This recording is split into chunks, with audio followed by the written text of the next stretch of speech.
I was at church, and I heard this kid say, "I saw the bishop lying on mommy on the couch." His mommy wasn't the bishop's wife, but his client.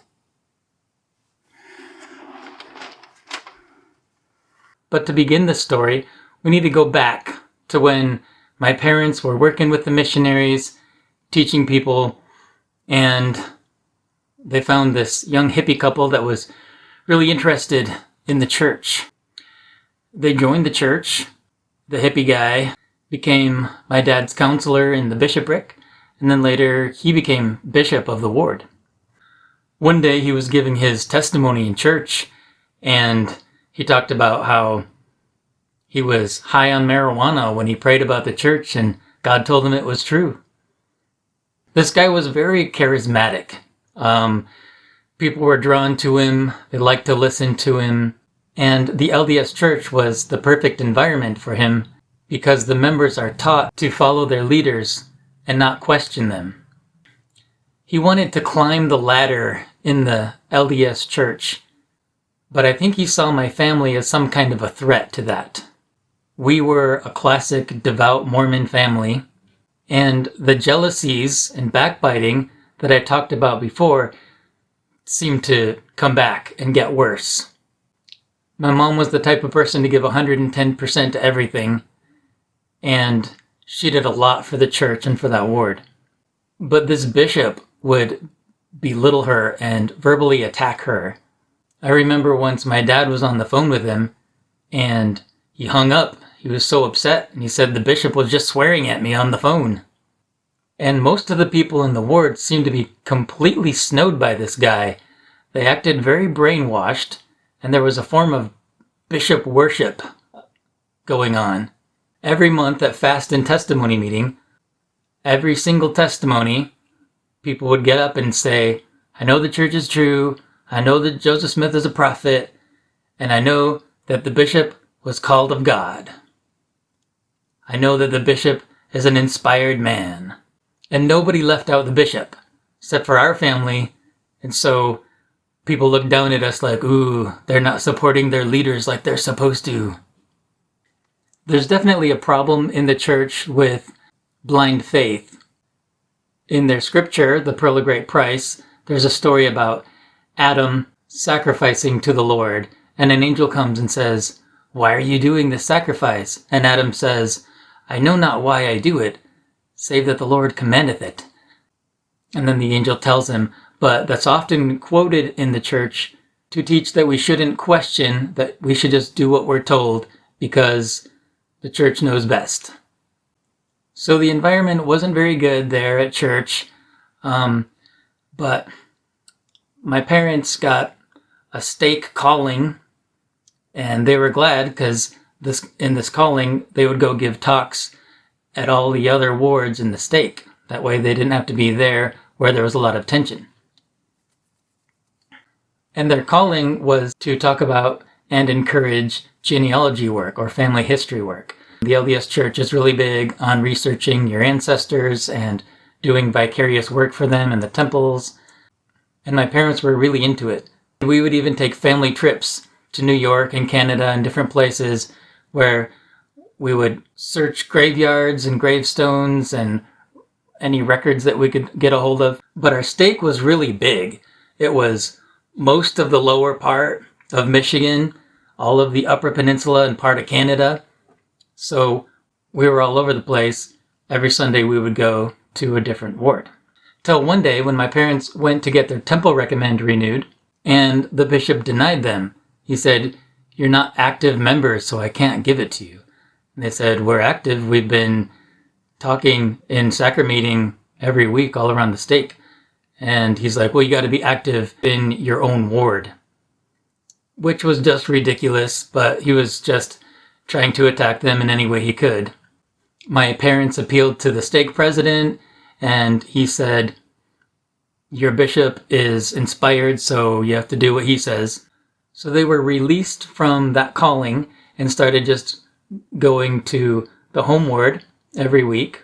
But then they didn't want to give them the recommend because they said they weren't sustaining their leaders.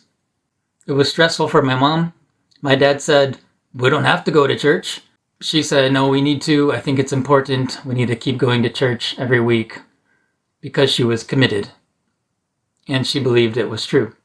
Again, they would tell us the church is true, even though people in it aren't. We went over scriptures in the Doctrine and Covenants, like the quote, many are called, but few are chosen. That they would talk about how there's lots of people with callings in the church, and they're not all great. But my parents did tend to think that the higher up the leadership, the more inspired they were. Another scripture that they would teach us was in Doctrine and Covenants, where it says, we have found through sad experience that many people, when they get what they suppose is authority or power, that they will practice unrighteous dominion with that power. And that's totally what we were seeing. Leaders abusing their authority. So we're going to church, everyone's praising the bishop all the time, and one of my brothers, who was just a great kid, kind of a golden child, he was in the young men's program, and he would always call the other young men to ask them if they needed rides to young men's or to church and pick them up. Just a good kid. But one Sunday in young men's, the bishop was teaching the class, and he looked right at this brother in the eyes, and he said, I can see the evil in your eyes. And that hurt my brother's feelings a lot. And when my mom found out, she was pissed. But that's the kind of stuff that was going on. Around the same time, one of my other brothers got in a fight with a kid at Boy Scouts. 3 of my brothers were basically the whole young men's program, aside from the other kids that my brother would try and pick up. But they decided that the house kids were not allowed to go to young men's or scouting activities anymore. There was a ban on my brothers. But the stake leaders and local leaders, they wrote up this contract that if my brothers signed this contract, then they would be allowed to attend young men's again. And my parents were like, don't sign anything. That's ridiculous. A contract? Well, the same brother that got into the fight ended up sending a letter to the office of Thomas S. Monson. And he said, there's all this bad stuff happening to my family. Can you fix it? Came back through the stake president. And he's like, we got word something's happening, but we know that the bishop is an inspired man, and so we're not going to do anything. They got a new stake president in, and he kept doing the same thing, just kind of praising this bishop. My parents went to the area authority, and they're like, well, we got a new stake president, and they're like, we can't please you guys. As I said before, this is the 80s, and there's a lot of like satanic panic going on, so people are worried about New Age and the New World Order. My sister owned a bookstore, and she was sending my parents all these books about these secret, evil New World Order groups, and about the Antichrist that's going to come, and those ideas were in the air. One of my brothers got the weird idea that one of my sisters was evil and in league with the devil or something crazy. But this brother was really concerned. He's like, man, people in the church can be evil, and how can you even know? And we were talking about it, and he was like, we need to pray for discernment so we can tell what's right and what's wrong. He and I went for a walk at night, knelt in some trees, and we said a prayer, asked God to give us discernment so that we could tell what was true and false and who was good and who was bad, which was pretty heavy for like a little 8 or 9-year-old that I was. Well, we opened up another winter business out in Utah at a resort town, and my parents were able to get temple recommends again and go to the temple, and they felt good about that. But while we were out there, a friend of the family back in Michigan called, and he said, hey, heads up, when you guys come back in the summer, they're planning on excommunicating you from the church. So that definitely worried my parents. They talked to the bishop there in Utah, and he said, well, you guys are a great family. I want to help out. I'm going to call Salt Lake and lock your records here so that when you go to Michigan for half of the year, your records will stay with us and you'll be fine. You're not going to get excommunicated. And so that was nice. Back in Michigan, a non-member couple went to the bishop for some marriage counseling. He counseled them to break up, had her come move into his house, had her join the church and the ward, and it seemed like she kind of just became a part of their family. He and his wife and this lady would go on temple trips, just the three of them, and the husband of this lady was really upset. He wanted to save his marriage, but it got torn apart. He thought something was fishy, so he hired a private investigator. Well, this PI found some really wacky stuff. He found pages where the bishop and this lady had written down messages that they channeled from spirits.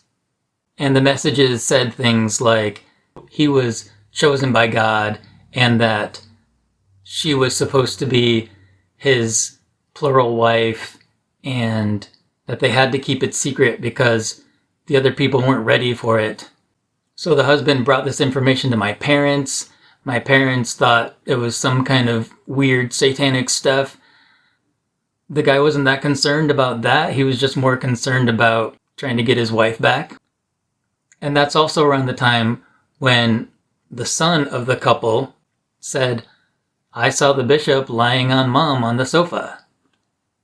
And people heard it and they're like, huh, what? And the situation became very suspicious. So the lady moved out and things kind of calmed down in the public eye. One day my dad was driving home from work and he thought, I wonder if I should go out to her house. He just had a feeling that he should. And when he drove by, he saw the bishop's car. And the bishop went in there. And so that stuff was still going on. Funny thing about my brother's letter to Elder Monson was later on he went and was trying to apologize to different people he had offended. And he went to this bishop. He wasn't bishop anymore. And he was like, I said a lot of bad things about you. I'm sorry. And I egged your house. And he said, oh, that's okay. He's like, I'll forgive you as long as you retract what you said in your letter to Monson, which is interesting. He knew about it and cared about that. But with the temple recommends and the contracts and the threat of excommunication, it was an all-out attack on my family by these local leaders. For me personally, it helped me separate a lot, my family and my personal beliefs and the church. And it taught me to question authority. It was kind of us versus them. In the next episode, I'll talk about how the church affected my mental health as a young teenager.